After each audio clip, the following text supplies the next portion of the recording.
училище в Кратка по концерта. И кога беше първият ви концерт? Помните ли? Миналия век, но кога? Ако вие си спомняте, браво! Не.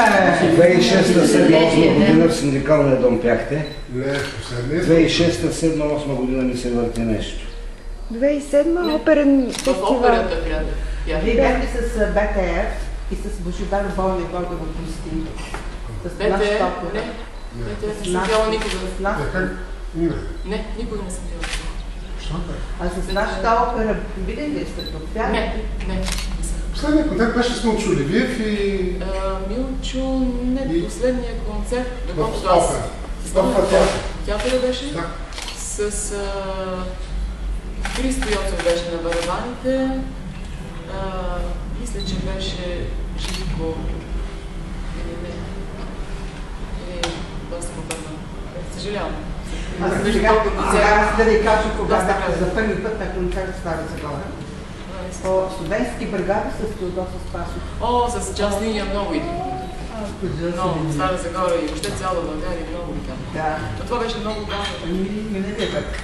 Миналия век, 80-та някоя година. А сега преподавате в университети. Харесва ли ви работата с студентите и въобще преподавателската дейност? Да, всъщност аз предавам на хонорар. Тя не ми е постоянно работа за това. Но предаваме в два университета сега, в консерватория. Да, работата с студенти за мен е интересна. Още повече, че тези студенти, които са ми ученици, да кажа, са наистина много добри и с голямо желание искат да научат повече и повече. И на концерти се изявяват много добре. Някои от тях вече в чужбина имат успехи. Примерно, някои от тях отидаха в Холандия на специализация. Други бяха приети в Бъркли, в Щатите. И така вече на професионална сцена се изявяват, което разбира се много радостно. Искам да ви питам за някои по-малки проекти, за които не знаем и често съм чувал, че проблемът е вярва, че с тях имате така. Все някакви проекти, които все не стават. Имате ли нещо, което сте замислили си време да стане? Си време направихме Балканатория албума, който тук ще се и продава. Така отварям скоба, съжалявам, че Гряма няма да видим. Аз го потърсих. Обадих му се вчера за участие в концерта, защото ще направим и няколко неща от няколко пиеси от албума на Балканатория, в който той участва. А и концерти и преди 3 седмици или вече колко станаха в НДК на концерта ни. Бяхме заедно, той участва. Но той, за мое съжаление, тази вечер е в Одрин, фестивал на кларинетисти. Така че няма начин да го пропусне това нещо. Но аз съжалявам, разбира се, че не сме заедно. То точно в Стара Загора, където е неговото място. Казвате, че в България се чувствате като дома си. А какво сте замислили от България във вашия дом Стара? Какво имате нещо тук? В какъв смисъл?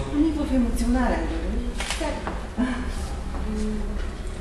Да, разбира се, спомена за България и така мисълта за България е винаги с мен, защото аз съм част от тази страна, от народа и тук съм родена, тук съм израснала.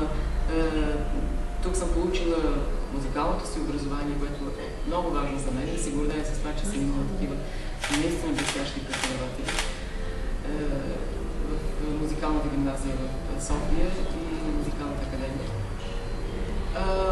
Всъщност вече технологията е толкова развита, че така с приятели по скайпа се виждаме, се чуваме. Фейсбук по-малко, дъщеря ми там и е силата. Тя дори по някакъв вместо мен пише. Но аз имам предимството пред други българи, които живеят далеч от България. Примерно, моят брат е инженер и беше поканен в Щатите в една фирма и вече е 15 години там. Неговото идване в България е понякога за 2 години веднъж, но и на година веднъж, но остава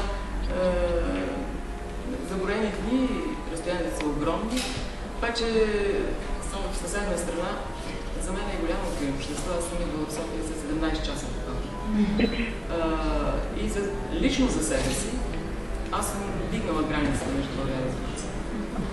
Колко често идвате в България? За покани? Последната година не толкова често.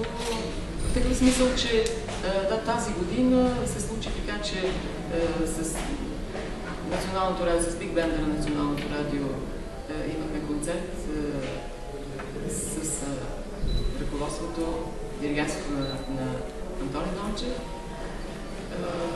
първо студио на радиото и сега последния концерт, който беше в НДК първа зала. Но преди това не бях идвала, не знам година, 6, най-малко 6.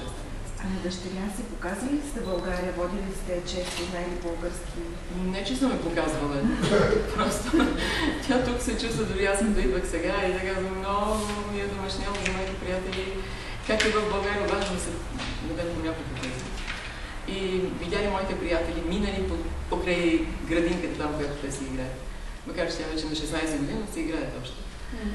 Тоест аз исках тя да научи български, за да се чувства у дома си, да се чувства, да не бъде чужденка.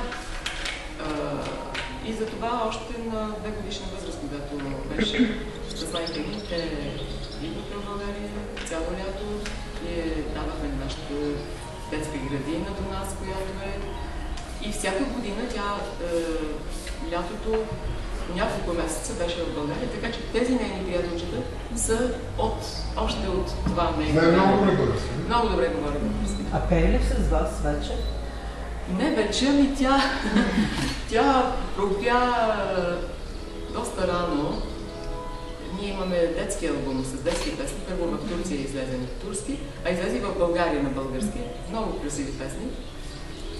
И така, записите, които тя направи, първите записи, беше когато възрастта беше на 5 години. Кажете името ви? Суна. Суна. И така записа от раз, за разлика от другите членове от семействата. Аз бях събрала фамилията и майка ми, тя и племеничката. И след това започна с уроци по пиано и сега е в музикална гимназия на най-добрите в Турция. В Билкент, музикалната гимназия. Това е Билкент, университет, един от най-добрите симфонични оркестри, където Емил Табаков беше някъде 4 или 5 години диригент, главен диригент. А и сега като гост идва в симфоничния оркестър да ръководи. Така че тя вече тръгва по музикалния път. Вие не толкова на пеенето се бъдат? Да. Играли ли сте някаква? Не. Нямате ли желание по нещо?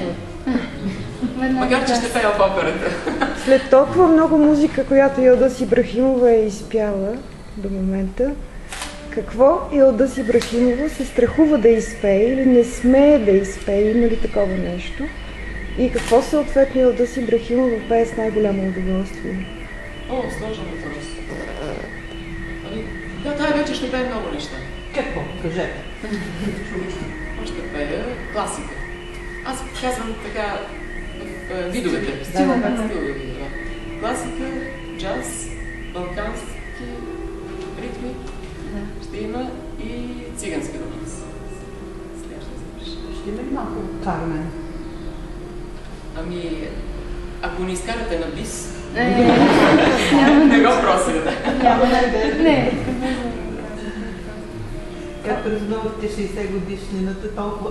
Знаете ли, че сте по-млада от последния път, когато идвате? Става да сте по-млада. Ставате така, изглеждате много добре. Благодаря на Пити, ще направя просто така при предишното ми идване в София. Журналисти ме питаха, един от най-често задаването въпроса беше: правите ли си равносметка? Изминалия път. Вече изминал път. Аз въобще не го мисля какво съм правила и какво не съм правила. Аз гледам напред, имам още проекти. Сега ще седна другия месец да правя аранжименти за нов албум. Още 2 албума има нови, които ще излязат. Имате ли заглавие? Заглавие още не, но така да кажа горе-долу какво точно ще представлява музиката.